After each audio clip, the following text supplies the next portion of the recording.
Hey guys, great Damon here, and welcome to episode 5 of 19 for 20, Systemic Poverty. What is systemic poverty? Systemic poverty, also called structural poverty, is when people are kept poor because of the way economic and social systems are structured. Now, this is a complex issue and one I'm still learning about myself.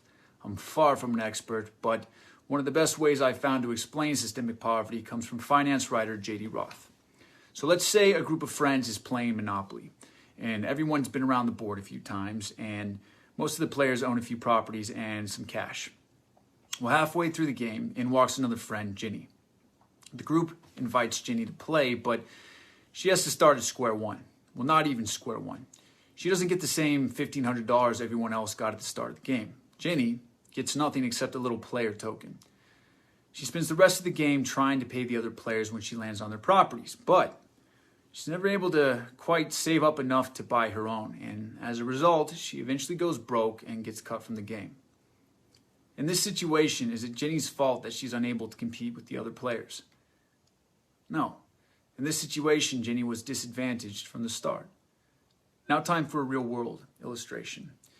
Let's take a look at systemic poverty in the United States. Let's look at the effect it's had on Black Americans. Other races experience poverty too. Native Americans are the poorest demographic in the U.S. But to illustrate how social and economic systems contribute to systemic poverty, let's take a look at what happened to freed slaves when they tried to enter the workforce. Let's see what happened when they tried to play Monopoly. When the 13th Amendment officially abolished slavery in 1865, nearly 4 million former slaves were now free. But these Black Americans were like Ginny coming into the Monopoly game halfway through. White Americans, who often inherited family wealth, had a head start on owning property and making money. Most freed slaves, who often didn't know how to read, weren't able to buy property or establish businesses of their own. Some did, but these were exceptions. White people had been in the game longer and had the advantage over those who were just getting started.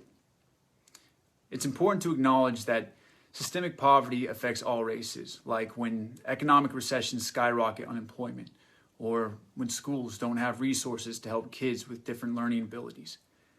Anyone can be affected by a broken system, but some systems break people by design. They're built to hold back certain groups from achieving equality. Groups like women, the LGBTQ community, and particularly people of color. Racist attitudes persisting today continue making it harder for racial minorities to accrue wealth. Most aren't given the same educational or career opportunities as most white people. And as a result, they're more likely to live below the federal poverty line. Now, it's easy to say times have changed. We all need to be responsible for creating our own wealth. But to say that ignores the head start white people have had in America simply based on their skin color. Did you know that a Black woman only makes 62 cents for every dollar a white man makes? If you don't think the history of systemic racism in our country has anything to do with it, let me ask you, what do you attribute that discrepancy to? Do you think white men must work harder than Black women, or that they must have gone to better schools? Well, why do you think white men might have been able to go to better schools?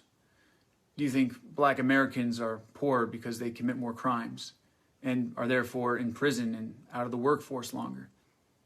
They don't actually commit more crimes. Black people make up 13.4% of the U.S. population, and the white people commit nearly 70% of all crimes. But even if you do think Black people commit more crimes, do you think it might be because many tend to live in poor areas? Do you think it might be because they're making less money than white people? Do you think this might have anything to do with the history of racism in the United States? Like I said, guys, I'm not an expert, but I hope I've made it easier for you to understand how systems of education, housing, and employment can all contribute to systemic poverty. Now, maybe you're wondering, well, what can I do about systemic poverty? I'm glad you asked. Here are 3 options I invite you to consider. First, and I know we're tired of hearing it, but one of the best ways we can fight systemic poverty in America is with our vote. Vote for leaders who commit to raising the minimum wage. Vote for politicians who support the Paycheck Fairness Act. Vote for policymakers who advocate for diversion and rehabilitation programs over incarceration.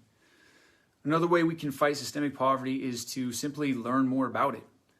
If you're poor, learn about the systems in place keeping you poor that are beyond your control, and learn how you can better overcome them with your votes and your financial decisions. If you're middle class or wealthy, consider ridding yourself of the notion that poverty is the result of laziness. It's untrue and unhelpful. We'd all do better to learn how certain systems keep generations of poor people poor, so that we can better contribute to making new systems. And lastly, did you know poverty can literally change your brain? Tara Garcia Mathewson writes in The Atlantic about how the mentality of being poor can help keep you poor. Now, this understanding empowers us to rewire our brains so that we have a better shot at achieving financial stability. Learning how poverty may have affected our development lets us see what we can do to create new thinking patterns. Patterns that'll help us break vicious cycles of generational and systemic poverty.